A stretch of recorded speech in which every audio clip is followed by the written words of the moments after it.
minus 5, 4, 3, 2, 1.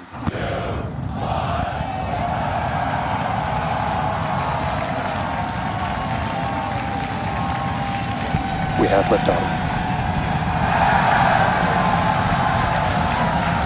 Vehicles pitching downrange.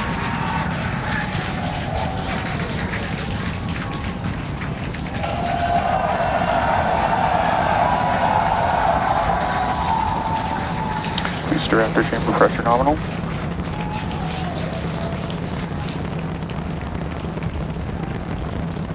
"30 seconds into the flight, the rumble's just starting to reach us here at launch control.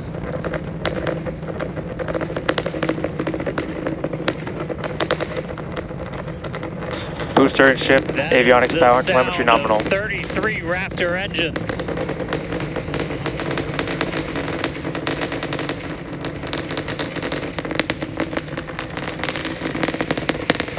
Max Q. Now pass through the maximum aerodynamic pressure, the most stress the vehicle's going to see on the way uphill.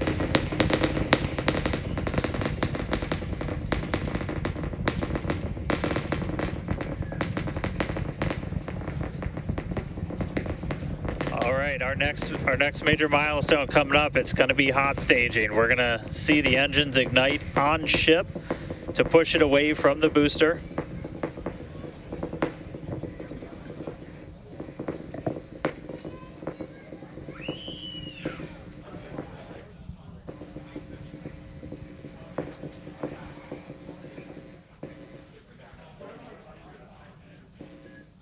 All right, so hot staging is going to be the next thing coming up. First, we're going to see the booster's engines start to shut down, all but 3. We're going to do what's called most engines cut off instead of main engine cut off, because 3 are going to keep going, and then we're going to see the engines on ship ignite.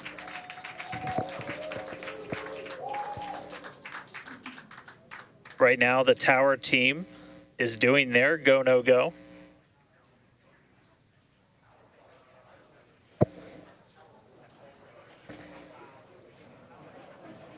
And we might hear some really good words soon, too. All right. Can still see it up behind me. That is one of the most gorgeous things I've ever seen in my entire life. Coming up on hot staging next. Ship engine There's startup. most engines cut off. Stage separation. Booster Stage separation. separation, hot stage separation confirmed. Ship under its own power. I'm seeing 6 out of 6 Raptors lit. Hopefully I got a booster on the way back to me. I'm going to send it to you guys in Hawthorne. Oh man, that was absolutely incredible. I loved how the crowd Chamber pressure is nominal. The crowd here in Hawthorne all went ooh at that first view of the blue flames from the booster. As you can see there, first stage currently performing, or excuse me, is now making its way back to the launch site. Again, we are Ship avionics power and telemetry nominal. the booster and the tower are both performing automated checks to make sure we are go for the booster to return to the launch pad for that catch. And once those are complete, the flight director... Boost back burn, shut down. Flight directors go for booster return. And we did hear that the tower is go for catch. So that was one of the big criteria we were looking for. This view We'll here, wait to hear that the go for catch has been sent. beautiful view here from the ship. And so exciting to hear that we got a go for booster catch. That means it's going to be a really exciting morning. Again, the booster is making its way back towards now land in order to make that catch attempt in the tower. So incredible to see these views. You can see the ship on the right-hand side of your screen. All 6 Raptor engines are under full power. Once again, the booster is making its way back to the launch site. We are going to try and catch it using the chopsticks on the launch tower, the exact same tower that it just launched from just, 5 minutes ago. Yeah, and the booster. Starship on nominal Guys, trajectory. I can confirm the command was sent for the booster to come back. That is So I'm incredible looking news. up right now. It's pretty much right overhead of us, and we can see it starting to come down. I can't wait for us to hear the sonic boom through Dan's mic. Right. That is going to be incredible. It was so cool to hear the liftoff. And so once again, a successful on-time liftoff of Starship Flight 5. The ship has separated from the booster. The booster is there on your screen. It is making its way back to the launch site. We are going to attempt the catch using the chopsticks. We did hear the confirmation that the command was sent to the tower. We are go for catch. And in order to. And guys, we should just be about 30 seconds away from our landing burn. It's going to happen in 3 phases. We're going to land 13 engines, burn off all of that velocity. Oh, we can see it coming down through the plume. Booster coming in hot for booster catch. We're going to ignite 13 of those Raptor engines, and this view is incredible right now. You can see how fast this vehicle is moving on the left-hand screen. Landing burn has 13 been engines. ignited. We're now down to 3 Raptor engines. We can see those chopsticks now in view.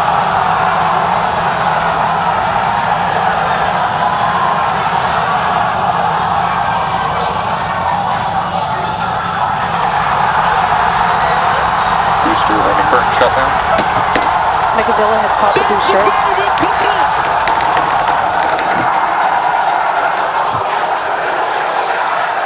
This is absolutely insane.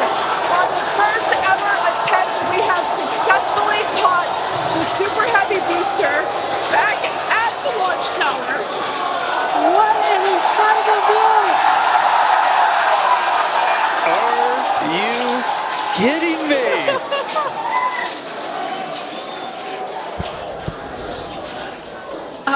Dan, Wow. I don't know about you, but we're losing our stuff up Starship here. in terminal bed.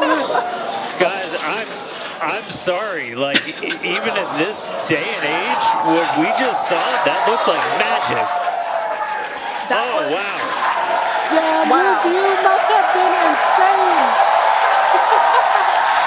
We are still going wild over here over this. Folks, this is a day for the engineering history books. This is a live view of the Super Heavy booster as it has just been successfully caught back at the very same launch tower that it just came from. Dan, I love this. You are reflecting exactly what everybody else here in Hawthorne, except maybe a little bit more because you got to see it with your own eyes. How was that? Ship We engine got cut it. off. Well, I mean, I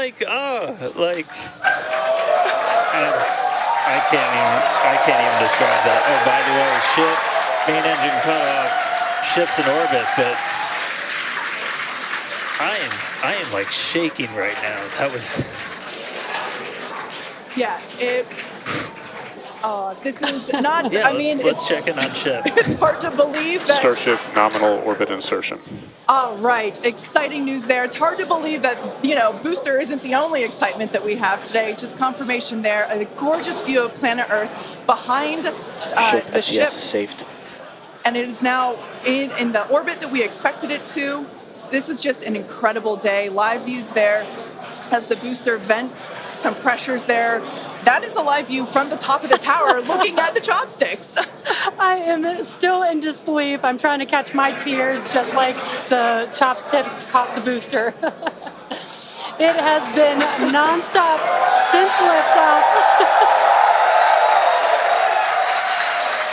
And we are all so excited about everything that's been happening so far this morning. With the booster having completed its job for today, We are going to take a short break for the next 30 minutes. We'll return back at T plus 40 minutes while the ship continues to coast before re-entry. Oh man, and as with previous flights, Starlink may actually enable us to talk with the ship through re-entry with no communication blackout. We of course are still testing Starlink during this phase of flight, so nothing is certain, but if we do have views, we'll be sure to bring those to you live. Views or no views, we'll see you back here at T plus 40 minutes for coverage of Starship's re-entry, flip maneuver, landing burn, and splashdown.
Welcome back to Starship's 5th flight test. It has been an exciting day so far. Even the crowd here is still so excited.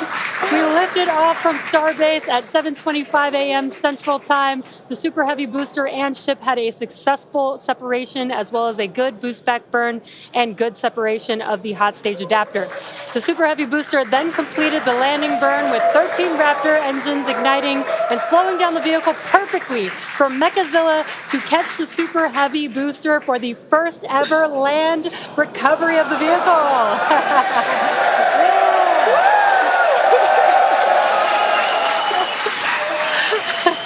Now, it is insane to think that we're not done yet. We still have, in about 48 minutes, the ship will re-enter. The flap, all the flaps that will today, not that could. The ship will re-enter the Earth's atmosphere. Now, as a reminder, one of the main goals of today's test flight is for the ship to make it through the extreme heat of re-entry and to do so in a controlled manner. We learned a lot about this phase during Flight 4 and, as a result, completely reworked the heat shield, but more on all that in just a minute. Now, re-entry is typically a portion of flight where we don't have communications with the spacecraft because re-entering, it'll be re-entering at about 8 kilometers per second, or about 5 miles per second of roughly orbital velocity. Now, those speeds, the spacecraft moving through the atmosphere results in friction and creates a plasma field around the vehicle. We saw this in action on Flight 4 thanks to Starlink, and wow, it was breathtaking. The blanket of plasma ends up distorting communication frequency, so it's not uncommon to experience brief blackouts in communication, but hopefully that's not the case today.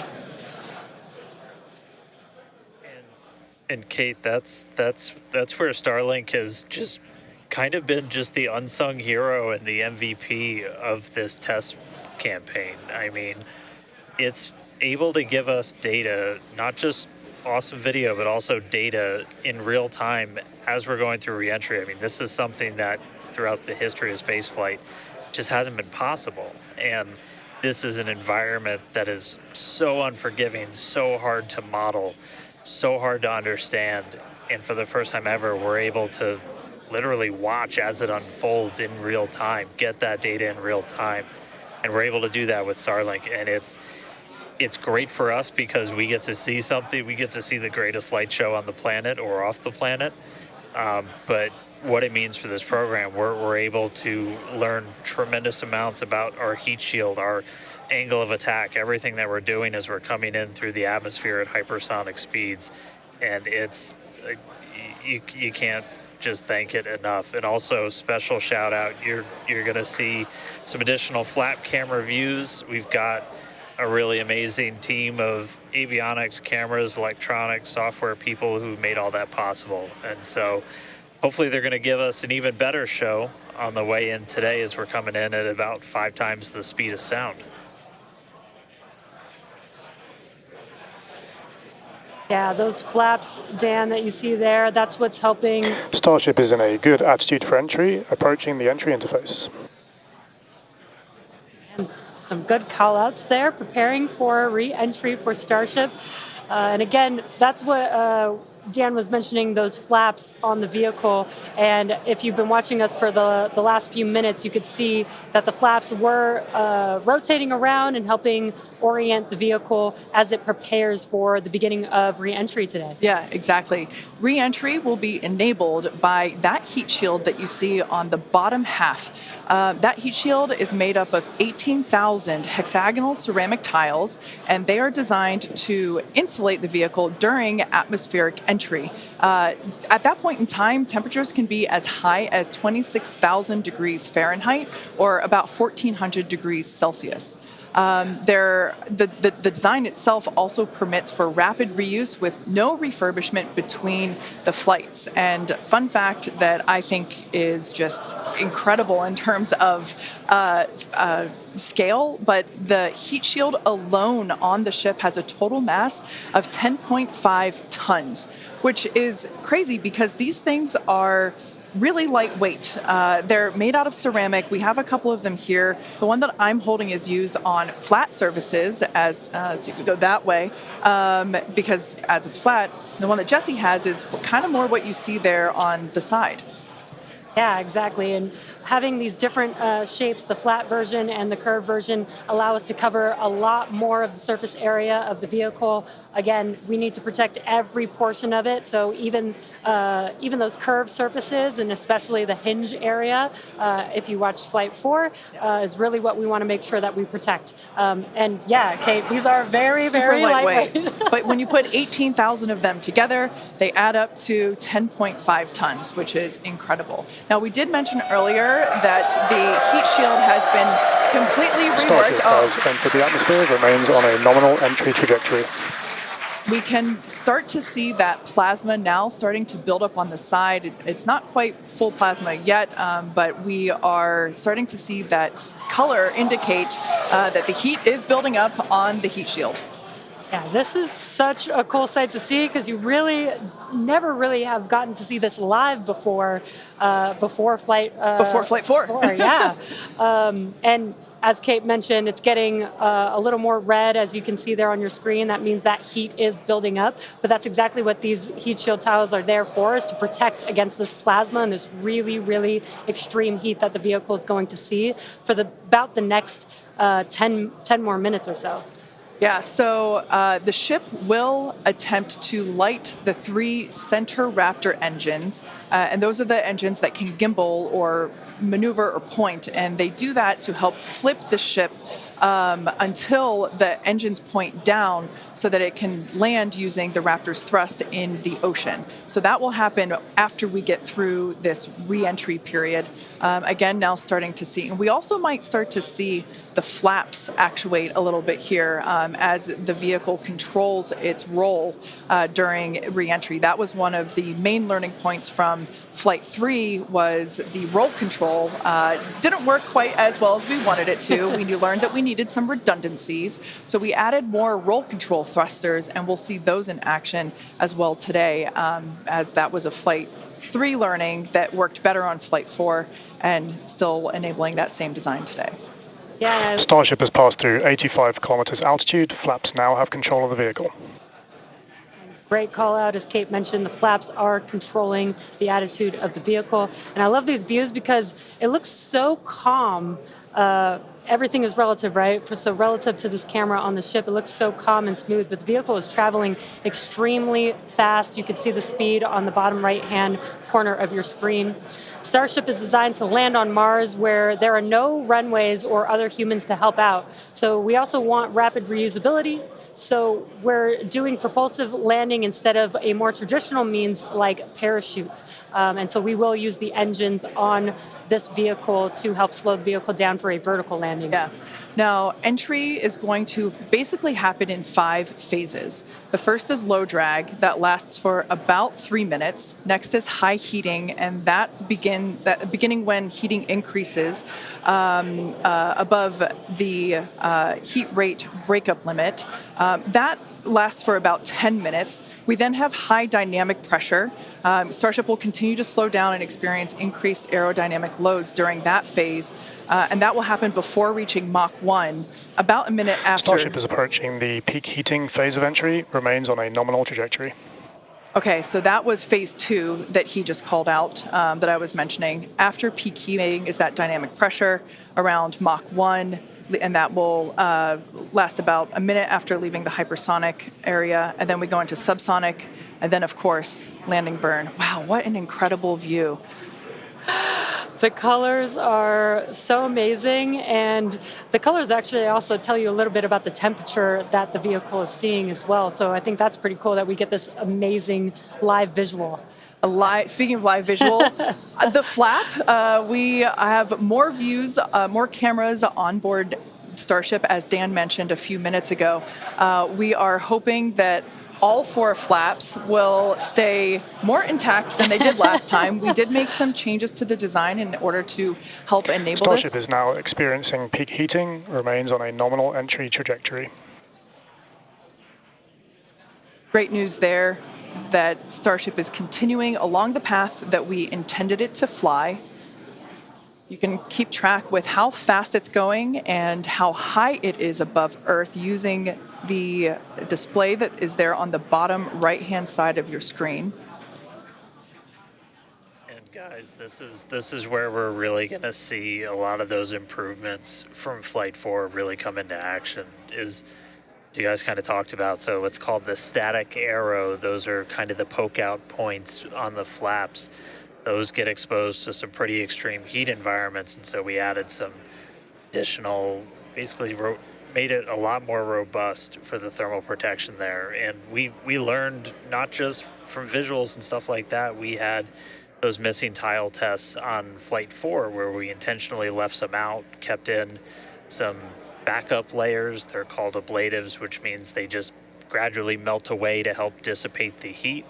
And we've got an entire layer of ablative underneath the tiles on this Starship today. So even if you get a gap in a tile or a tile is broken, anything like that, we've got essentially backup options. And what we're really trying to do today is do an on-target landing. As we lost the flaps, you lose a lot of your control, and so we didn't land right on target last flight.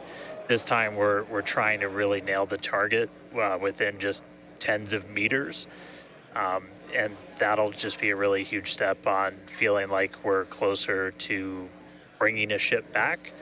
Obviously, there's a lot of work before we get there, but we just caught a booster.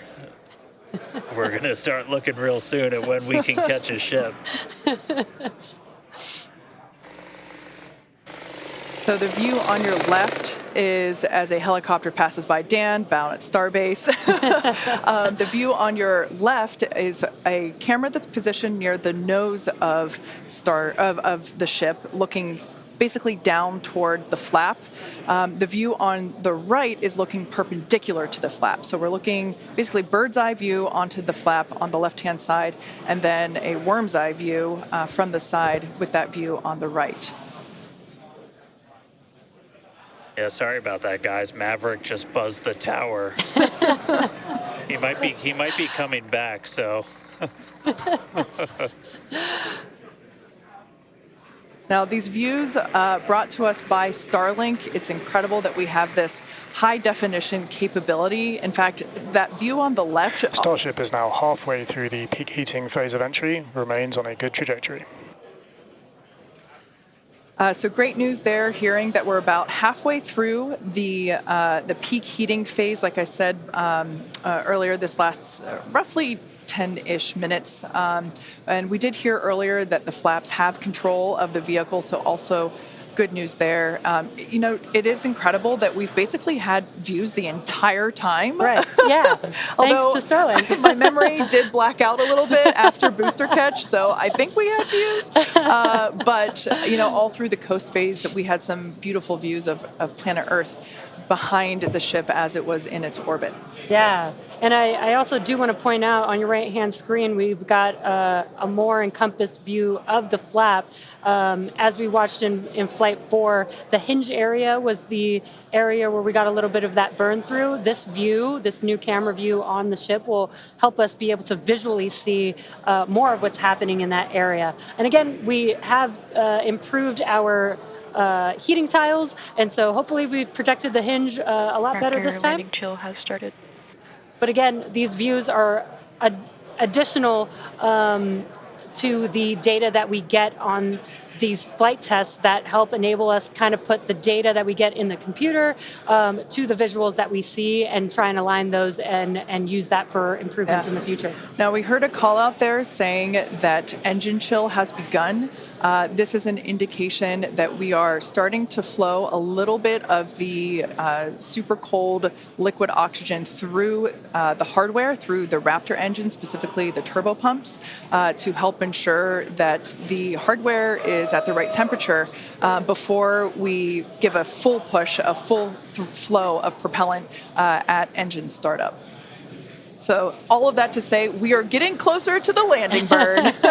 We definitely are. And again, if you look at the bottom right hand of your screen, you can see the altitude that the ship is, and it has been slowly making its way closer and closer to Earth. We're currently at about 63 kilometers from planet Earth, and you'll see that number trend lower and lower as we get closer and continue through this reentry.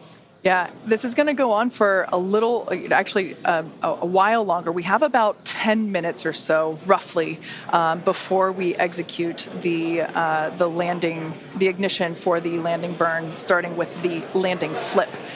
So we're making a controlled reentry. This is one of the primary objectives for Starship today, is to demonstrate another controlled reentry, even more controlled than what we saw on Flight 4. And so far, that is looking good.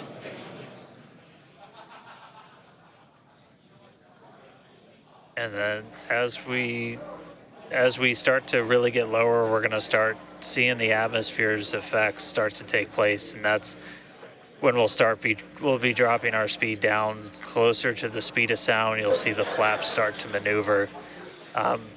We were able to do a landing burn on Flight 4, which kind of caught all of us off guard. It was pretty incredible after seeing the flaps survive through. And we're going to try and do another one on this flight today. We tweaked it a little bit, so we're going to try and splash down at a little bit of a gentler angle this time, instead of just kind of hit the water and fall over.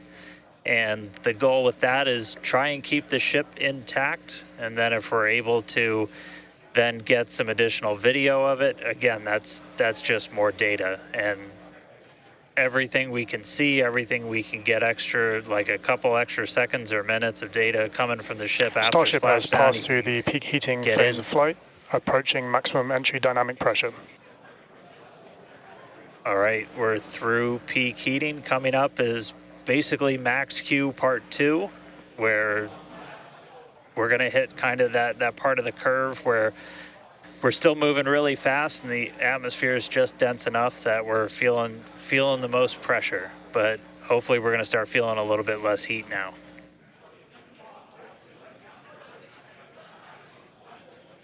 Looks like we got more views of each of the flaps on the ship as it's making its way back down to Earth. And we did pass through peak heating and still got really good views throughout that whole period. Typically during the highest heat on the vehicle, we tend to build up a lot of plasma, and that's typically when we would lose connection or views of the vehicle. But again, with Starlink, we were able to get some live views throughout that entire process there.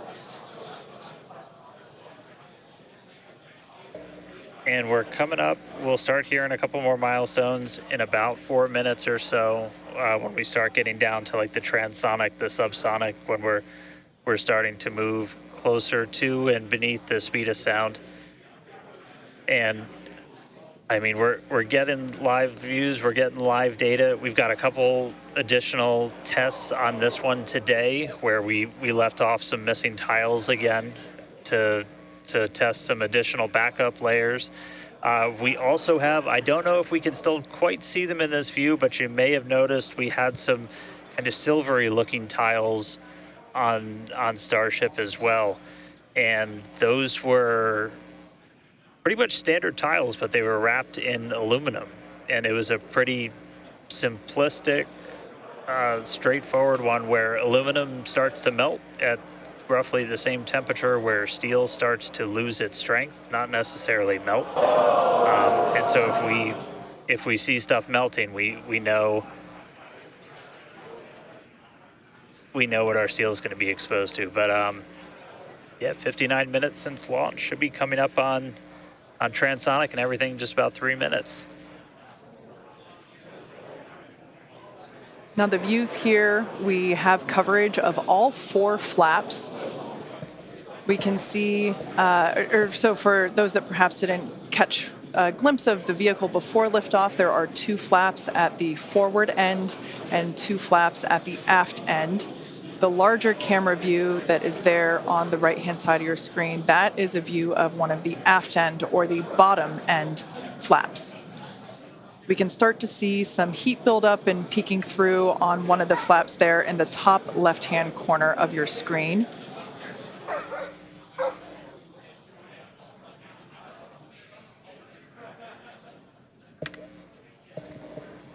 Once again, Starship now at T plus 1 hour and 9 seconds into its flight today, re-entering the Earth's atmosphere, currently about 45 kilometers above the surface of the Earth, now 44.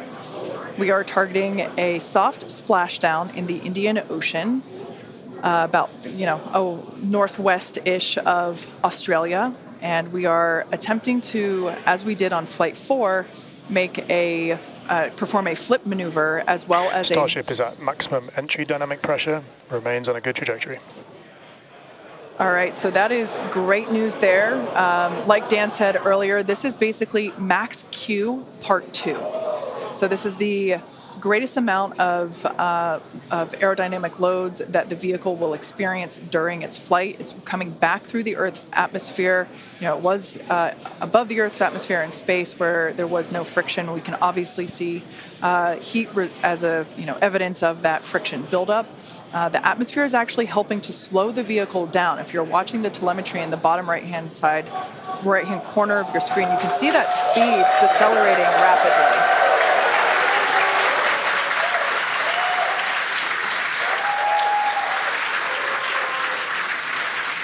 Now, the 4 flaps on the ship help steer the vehicle, and one of the main objectives for the ship today is to demonstrate controlled re-entry during this phase of flight, this re-entry phase.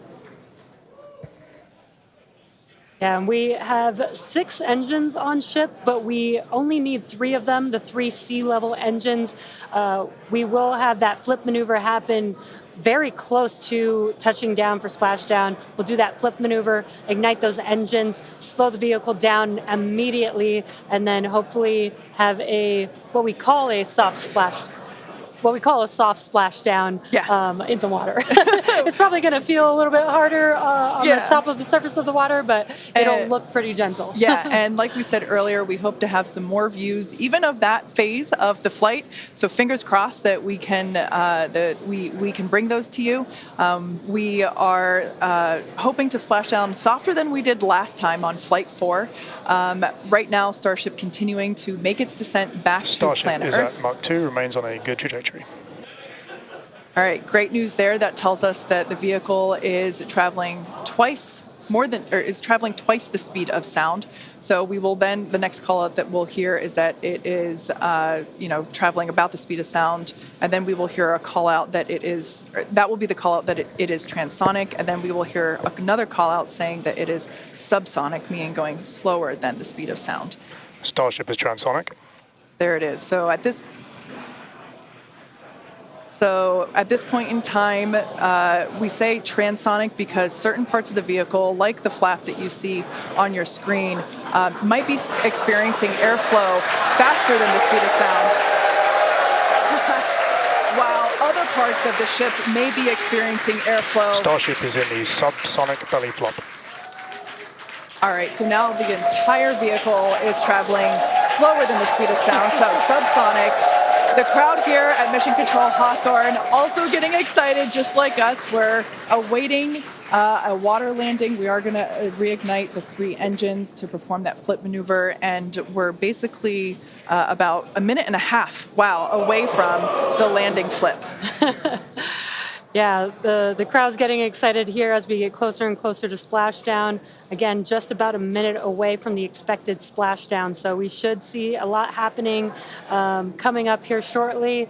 We're currently having a view of one of the flaps, and it is a little bit dark on your screen, but hopefully we'll get some good views of the ship as it makes that flip maneuver and touchdown for splashdown. Yeah, guys, we saw that speed drop like a rock. So we're doing a belly flip right now, or a belly flop right now. That's what's kind of, if you saw the high altitude campaign, that's the unique thing about how Starship comes back. So we've bled off pretty much all of the speed we're going to. We're essentially at terminal velocity. Starship is at 5 kilometers altitude, remains on target.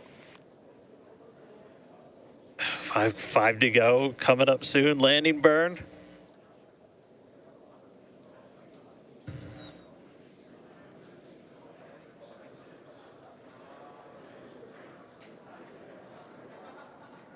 Two kilometers away. Starship is on target, approaching landing burn startup.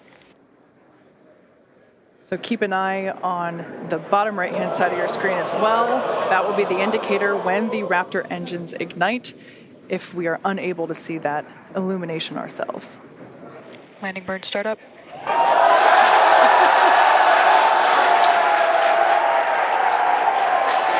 a cool view of the reflection of that landing burn.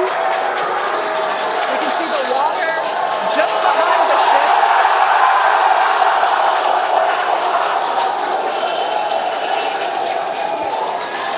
Starship has landed. An incredible view. I think it is safe to say we have a ship in the water. Touchdown! That is a live view from the ocean surface. What an incredible end to Starship's journey. A live view from a buoy that we had out at the landing zone. An incredible view of ship landing just about on target as they were calling out. That was amazing. And we were not intending to recover any of the ship's hardware, so that was the best ending that we could have hoped for.